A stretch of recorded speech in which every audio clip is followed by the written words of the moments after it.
Hello everyone. अभी recently एक 38 year old female ने मेरे से कंसल्ट किया about her pain in abdomen. उन्हें पेट में बहुत ही ज़्यादा दर्द होती थी और जब मैंने उनकी हिस्ट्री को जानने की कोशिश किया तब ये पता चला कि उन्हें माइग्रेन है। वो माइग्रेन की ट्रीटमेंट बहुत ही दिनों से ले रही है, 3-4 साल से। और वो उन्होंने बताया कि वो एक टैबलेट लेती है जो एक पेन किलर है जिसका नाम है नेक्स्टोम 500, जो नेप्रोक्सेन जिसमें रहती है, वो एक एनएसआईडी है, जो non steroidal anti inflammatory drug. तो ये पेन किलर जो नेक्स्टोम 500 है, इन्हें लेने का नतीजा क्या हुआ कि उनका धीरे-धीरे सर दर्द तो ठीक होने लगा था।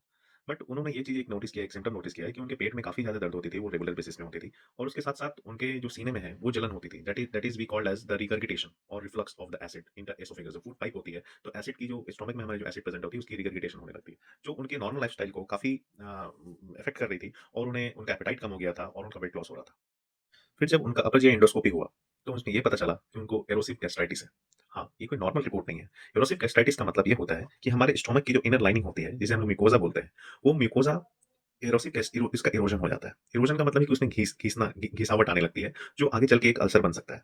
तो जो एनएसआईडी जो ड्रग है नेप्रोक्सेन, ये जो हमारे स्टोमक लाइनिंग को जो मेंटेन करता है, जो प्रोटेक्टिव फैक्टर्स होते हैं, फॉर एग्जांपल प्रोस्टाग्लैंडिन।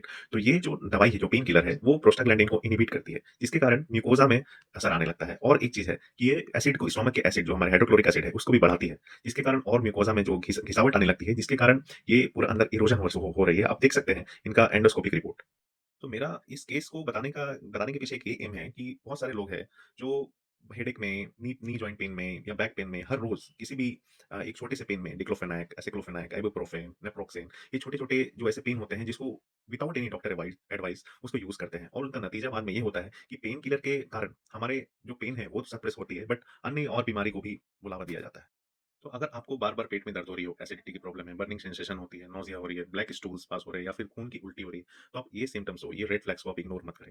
ज़रूर से ज़रूर अपने डॉक्टर को दिखाएँ और इनका जो रूट कॉज़ है, जो जैसे इस पेशेंट में पेन किलर के कारण इनका ये प्रॉब्लम हो रहा था, तो उसका root cause for example migraine को हम लोग को इस सिम्प्टोमेटिक ट्रीटमेंट से ज़्यादा अच्छा होता है कि हम लोग किसी भी बीमारी का हम लोग रूट कॉज़ को पकड़ें, आखिर वो बीमारी हो कहाँ से रही है और उस चीज़ में हम लोग उसको सिम्पटम्स को मैनेज करें। और अगर आप पेन किलर ले भी रहे हैं, तो ज़रूर से ज़रूर पेन किलर के साथ प्रोटॉन पंप इन्हिबिटर्स जो गैस की दवाई होती है, गैस की गोली होती है, उसके साथ आप लें, जो कि पेन किलर के जो इफेक्ट होते हैं, जो हाइपर एसिडिक एनवायरनमेंट जो क्रिएट करते हैं स्टोमक में, उससे वो बचाव करेगा।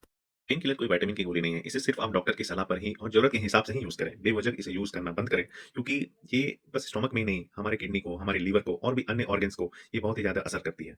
तो जिसका कारण इस पेशेंट में वो कह रहा था, अभी तो इरोज़न हुआ है, तो आगे चल के ये पेप्टिक अल्सर बन सकता है और अल्सर का जो लाइफ थ्रेटनिंग कॉम्प्लिकेशन होता है कि वो परफोरेट कर सकता है और बहुत ही ज़्यादा इमरजेंसी सिचुएशन होती है और जिसमें पेशेंट की जान भी जा सकती है। तो इस वीडियो को ज़्यादा से ज़्यादा शेयर करें, जो कि बहुत ही लोग आज के डेट में बहुत ही नॉर्मल हो गया है, बहुत ही कॉमन है, जो कि पीपल पेन किलर को बहुत ही अब्यूज़ कर रहे हैं और उसे गलत तरीके से ले रहे हैं। तो ज़्यादा से ज़्यादा इस वीडियो को शेयर करें। अवेयरनेस ही प्रिवेंशन है।